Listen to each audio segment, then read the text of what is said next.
Game.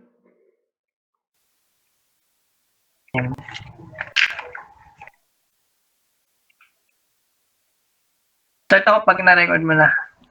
Hindi sa external ako nag-record eh. Sige, naka-record na yun.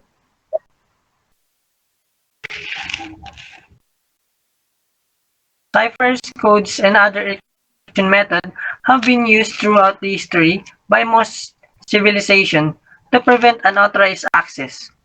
And one of the examples of this is Morse code. But now new technology has arrived, and it is called cryptography. What is cryptography? It is a practice and study of techniques in encrypting and decrypting a message. Like ciphers and codes, it is also used to secure communications in the digital world. Most of the companies and big organizations use this technology to prevent criminal connection sniffers from stealing transmitted data between the connections. But how cryptography works? Next slide.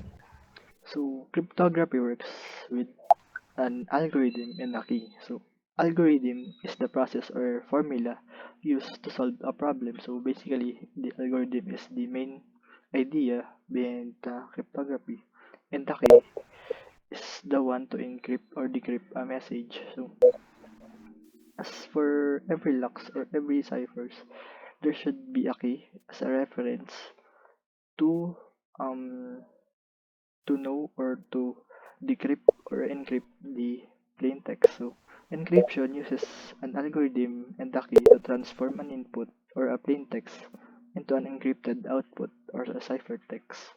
So a given algorithm will always transform the same plain text into the same ciphertext if the same key is used. Next slide. There are two kinds of encryption. First, symmetric encryption, and second, asymmetric encryption. Symmetric encryption or symmetric key uses a pre-shared key, sometimes called secret pair key. Both sender and receiver have the authorization of encrypting and decrypting the transmitted data. It is like they have single duplicate they have duplicate keys for a single padlock where they can unlock and lock it. While for asymmetric encryption, it uses different key to encrypt and decrypt the message. When the sender already encrypted the message, the sender would not be able to decrypt it unless he asks the decryptor key from the receiver. And same goes for the receiver. In analogy, it is like a it is like having different padlock in the same house where each of the people of have the have one different key for each padlock. Next slide, please. So in modern encryption or cryptography, we uses block ciphers. So to a block cipher is transform a fixed length block of plain text into a common block of ciphertext of 64 or 128 bits. So a block size is the amount of data encrypted to any one time at any one time. So basically the plain text is divided into a block or a chunk of data, and each block or chunk is encrypted individually. Next slide. Stream ciphers. Unlike block ciphers, stream ciphers encrypts plain text 1 byte or 1 bit at a time. Through this encryption, it does not hold so much amount of memory and it processes the message encryption faster than the block cipher. Next slide. So in modern encryption or cryptography, we use this modern encryption algorithms. So the first is triple des or triple des uses three individual keys with 56 bit each. The total key length adds up to 168 bits. So as usual, we uses keys, but in this case, three individual keys. So basically, the first key encrypts the data, and then encrypts another again with the second key, and encrypts it with the third key again. So RSA is a public key encryption algorithm and considered as a symmetric encryption algorithm because it uses a pair of keys. So like in the previous discussion, um, we, we public key uses the same key to encrypt and to decrypt data. So the sender and the receiver can encrypt and decrypt data. So Advanced Encryption Standard or AES, it is the trusted as a standard by the many organizations.